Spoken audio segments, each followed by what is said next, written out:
Hey there, this is Jonathan, and in the following tutorial we're going to take a look at the different types of tweens in Flash Professional CC. Now creating tweens like the one that you see right here there's different methods, and knowing how each method works and the benefits of each is a really important thing to learn in Flash. So let's begin by creating an ActionScript 3 document. Now this document's a little bit small, so I'm going to increase the size to a larger size, maybe 960 by 540. And then I'm going to center that in my view.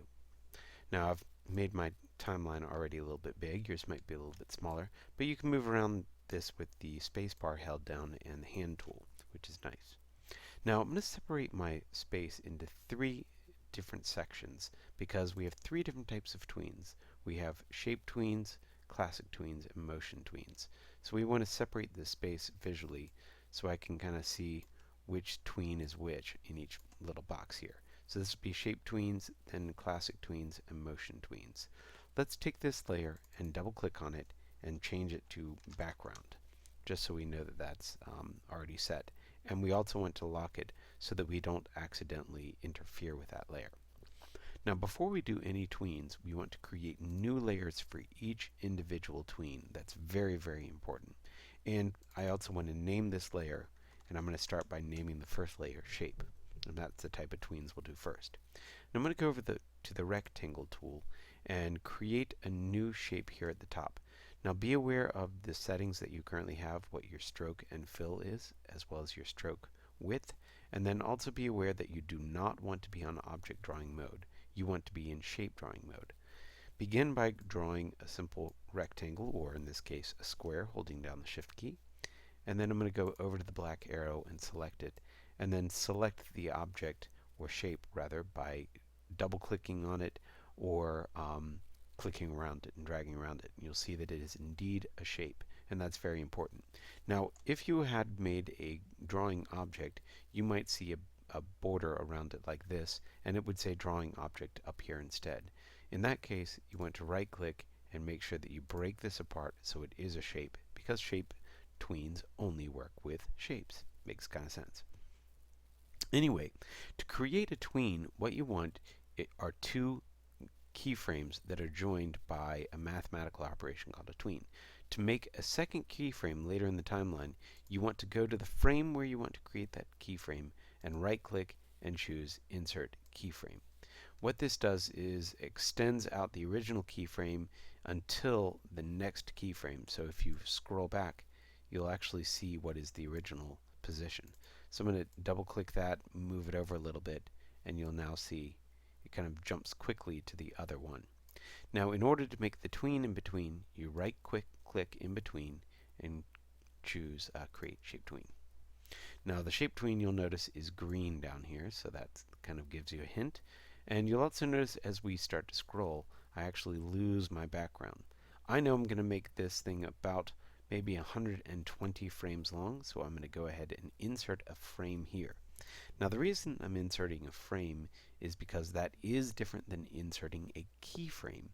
And a keyframe, what you'll see happens is you get the dot, and if you just insert a frame, it extends that keyframe out for the length of the timeline, and it ends with a little square. Alright, let's go back to the original animation. Now, the last time we made a new frame by going to the keyframe and right-clicking and choosing Insert Keyframe. Instead, this time we're just going to click on the keyframe and press the F6 key, and this creates a new keyframe for us. And now I'll go ahead and move it straight down a little bit. The next time I'd like to make another keyframe, and I'm going to not make the tween yet, but this time I'm going to click on the original keyframe and then use the Alt key and hold it down while I drag out to the next area, and that'll be, I'm doing 15 frames each animation here. And the reason I did this is because you can easily click and drag across the range of two different keyframes and then right click and choose Insert Shape Tween, and you can create tweens for both of those, which works quite well. Of course, I do need to move this last keyframe so it moves in a different location. So here you can see I've got kind of like a box that I'm creating. Now, the last time the last thing I'd like to do at least frame 60 is go back to the original location of this box, and that creates almost like a loop right here from frame 1 to 60. And what we can do is click and select the first keyframe and drag that out with the Alt key held down to frame 60. So it's pretty much the same thing that we did before, but notice it doesn't have to be the last keyframe. It can be from much sooner in the timeline. So here you can see I've got my animation. Now you'll notice at different times it kind of goes a little funky for you, and that's because when it's currently selected it wants to show you that selection. So if you untoggle those selections, you'll see it looks a little bit better. Now there are some things that we can also do within this tween. For example, if I go to my second keyframe and the object is selected, I can go ahead and change the colors that I've got here. Let me change the color of my stroke and even make it just slightly bigger. And you'll see that that also tweens. We could also change the shape of one of these. For example, we could use the Q key to get the free transform, and we could scale it up a little bit. Or we could even click off of it and then distort it slightly so that we change the shape. And you'll see that it will then animate that as well. Now, every once in a while you'll see something like this, and this is a really good happenstance here because you'll notice that my object is rotating and I don't want it to rotate. I just want it to kind of slide over. And so there is a way to fix that, and the way to fix it is called shape hinting. In order to go to shape hinting, let me go back to the black arrow, and I want to go to the first keyframe where the problem starts to arise. And I go to Modify, Shape, Add Shape Hint. Now what you're trying to do is find the leading edges that you want this object to move from. And what we do is we put it on the first edge and then go down to frame 30. Let's go to, and then move that to the same edge. And we'll see if that worked. Well, it didn't seem to, so we're going to go ahead and add yet another one. So we go Modify, Shape, Add Shape Hint, move it down to here. Whoops. Let me make sure that that's selected. There we go. Snaps down. Now we'll move this down to the bottom corner, and we'll see if we did better. It is still acting funky. So we keep on going around it. So I'll just keep on adding both. I'll do C and D.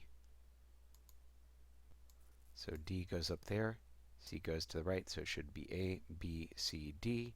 If I go back to the original one, it should say A, B, C, D in the same order. And let's see. Still doesn't want to work just perfectly.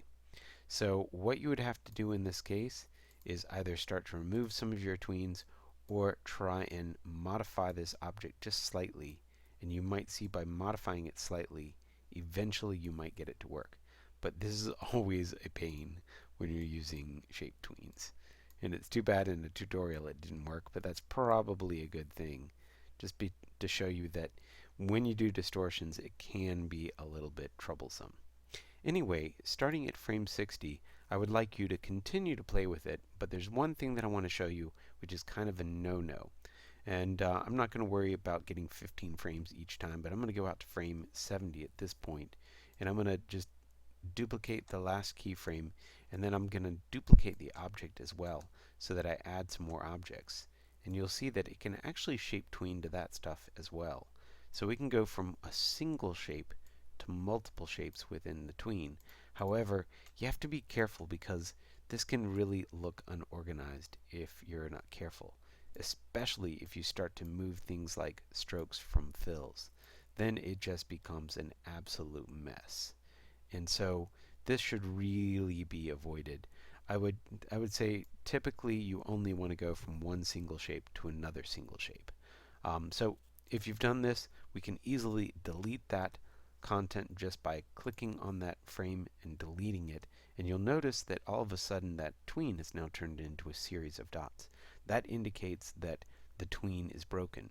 All we need to do is draw a new object, and you'll see that it fixes that. or shape in this case. So there you'll see we fixed that tween and created a new one. Now, there's a couple things that we should also do with this real quick, and that is one last thing, and that's tweening. Tweening or easing rather on the tween. And so we can change the easing on that tween if we want. And what this does is this changes the speed of it going into one keyframe and then out from the last keyframe. So what this did is it slows into the second keyframe, and then it's slow as it moves out, picking up speed as it gets to frame 30. Now you'll see that you don't have any other controls other than just simple easing. And that will be different when we get to our next tween, which is a classic tween. Let's go ahead and lock this so we know that we're not going to interfere with it. And I'd encourage you to go ahead and play with some other things there as well. And you can distort the object a little bit more. I guess I should have pointed out. You can actually distort these just like any other shape, and those will be animated as well, those distortions.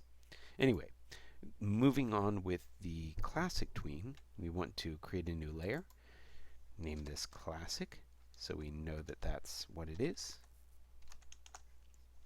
And now what we're going to do is create a oval, or rather a circle.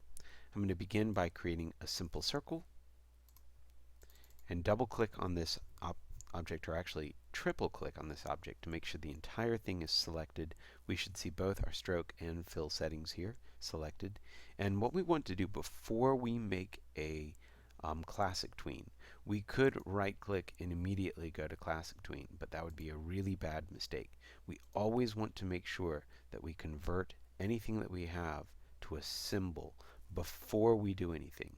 Now the most powerful type of symbol is a movie clip, so it's really a good idea to keep things as movie clips unless you have a reason to use a button or a graphic, which you'll see in a later tutorial. So I'm going to go ahead and call this my circle, and I should have it all selected. If you don't have your stroke selected, make sure, or if you didn't have the stroke selected when you made your symbol, you might see it left behind. Make sure you delete that before you go on, because you don't want anything else on the stage other than this single symbol on that particular layer. Now we're going to create keyframes just like we did before. I'm going to use Alt and drag it out to there, and then use the Alt key and drag it out again, move it to a different location, and I'll do maybe one last one and move it up, or even better, I'll copy that keyframe. Actually, I guess at 45 I did something else, so this should go to 60. So let's say at 45 what I'm going to do is scale it up a little bit. So I'll go to the Q key, scale up that object, and if you hold down just the Shift key, it scales from what is the current origin point. And that can be very important. So you'll see, oh, we haven't created our tweens yet. I'm just doing my initial positions. So let's drag across all of those, right click, and choose Create Classic Tween. And now you'll see we're able to make tweens between all the different keyframes very easily. Now these tweens are blue, obviously, or kind of purplish, so very different look, obviously, that you can see, but we have a couple other features about them as well. And first off is what we can change between them. If you click on one of the objects themselves, you'll see we get a difference between selecting the keyframe and selecting the object, and that's a really important distinction for sure.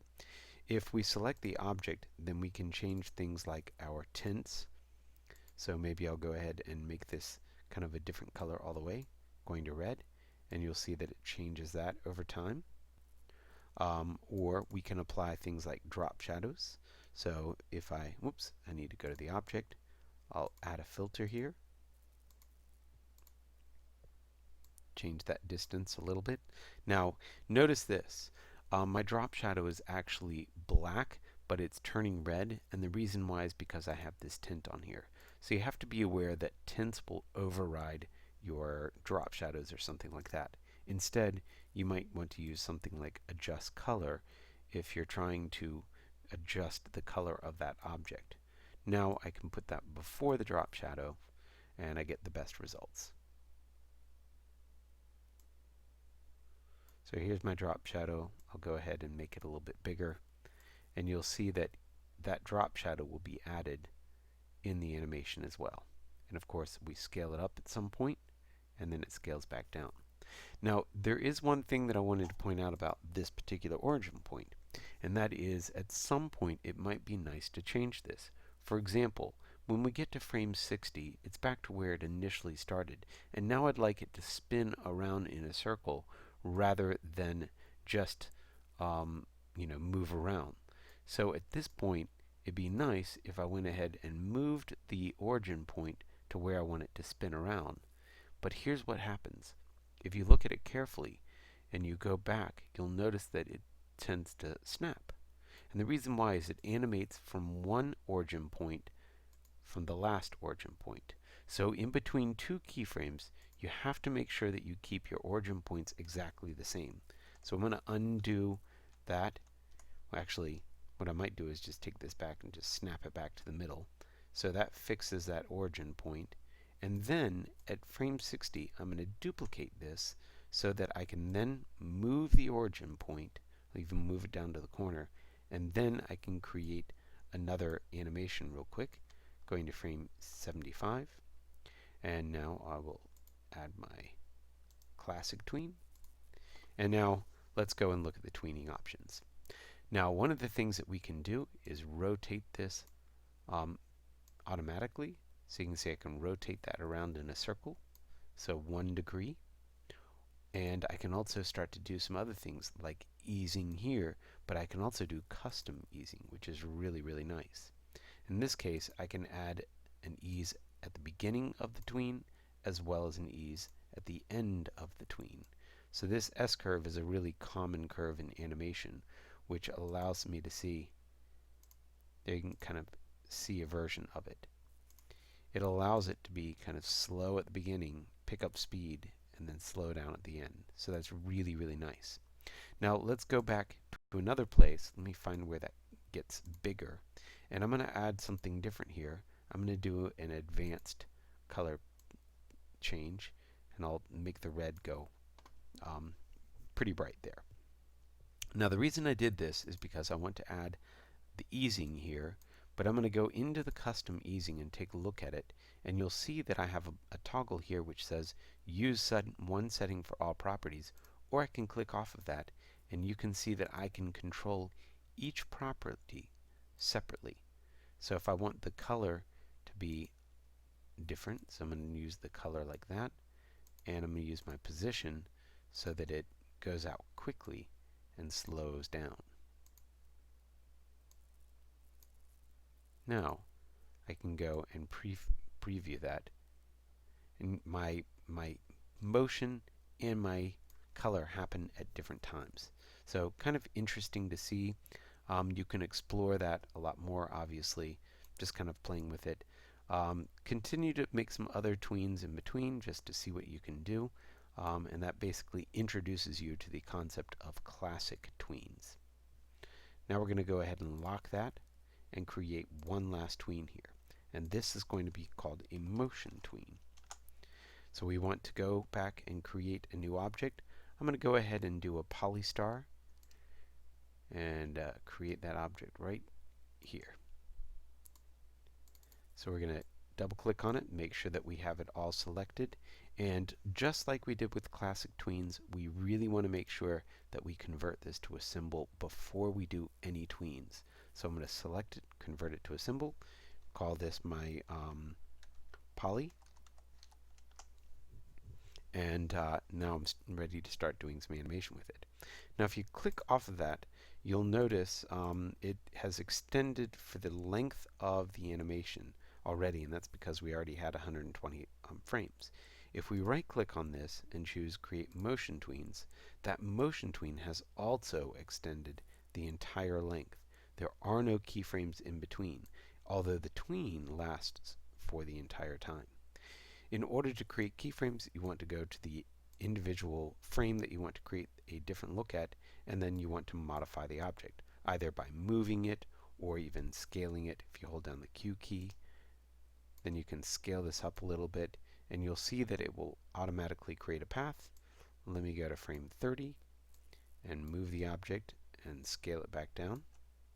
And you'll see that it's creating these lines here, and those indicate the path that it's moving along, which is kind of cool. Now, if we have that path unselected, we can actually click on it and move the path. We click on the path and move the path itself, or we can click off of it and I'm on the wrong tool. That's why I need to go to black arrow. Now I can actually modify the shape of that path, which is kind of cool. If I want it to look like it's going in a circle, like that, it will do so. But you got to be careful about certain things. For example, what I'd like to do here is just spin my object, just rotate it a little bit. So I'm going to go to the free transform tool and rotate it a little bit to the right. Now you might think, like before, that it would be still from 1 to 15 and then rotate from 15 to 30. But what happens is when you apply motion tweens is that whatever the settings are at the beginning, it only keeps track of the properties that we change at the new keyframes, not all the properties at one time. So it means that you could make a change at the end of the animation, and that change would be happening over the entire length of the animation, and that can be a little bit funky. So for example, if we want to make it so that this rotation only happens starting at frame 15, we have to find out how to do that in the motion editor. And to access that, we want to double click. The motion editor is pretty advanced, but what it allows us to do is see the different properties that are happening. For example, here's the rotation right here, and rotation Z. I'm going to take it so the 0 doesn't happen until later, and actually I need to do that by adding a point. So I'm going to add a point real quick there. I'm going to take that and kind of move it back a little bit, and I'm going to take this down to 0. So I need to move it out to actually 15 frames. So at 15 frames, it will start to move. So it means it's not moving, it's not rotating, and then right here, it starts to spin. So it can be a little troublesome trying to figure out how to use this, for sure. Now we can also add some easing to it if we want. We can do bounce and spring and all sorts of different things. And so you have to be careful applying these, because all of a sudden you can apply a lot more to your file than you actually meant to apply. So I'm going to undo that. So I find that you really have to use the pen tool yourself and the arrow tools to create the tweens that you want. And here you can see we'll actually make it back up a little bit. So it actually will go backwards. We can control that by dragging it down. So now it's really going to go a lot backwards.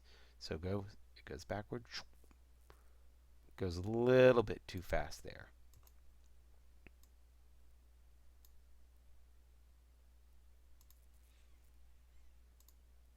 Let's see. I'm not sure that I can edit that as well as I'd like, but it's because I don't have a whole lot of experience with this motion editor, because I can tell you right now, it's not easy. And so continue to play with it just to see what you can do. I do want to point out there's some other features with motion tweens. For example, you can do 3D rotations if you are using an ActionScript 3 file like we are, which is kind of fun because you can rotate this object into 3D space. But be aware that it is applying that once again to the entire length. And now, if you wanted to delete that, you would actually have to go to the 3D trains. Let's see, the rotation there, that would be in X, Y, and Z. And then you would have to delete that property. So then you can press delete once you're on it. Maybe it's the backspace. Oh, I have to click on that. Duh. And then X. So now we've gotten rid of that. Plus, we did kind of destroy the rotation that we had on there. So anyway, it can be troublesome to delete properties, but if you kind of understand the way this tool works, it's a very, very powerful animation method in Flash. So this kind of introduces you to the different types of tweens that are in there, but I do want to leave you with one last thought, and that is the most usable tween, in my opinion, is kind of the classic tween, because it's very easy to say, this is what the keyframe looks like here, this is what the keyframe looks like here, and I want it to tween between those two looks. That's a little bit easier to wrap in your head. So it's a suggestion that I have for how you look at using your tweens. And I think that's it. Thanks.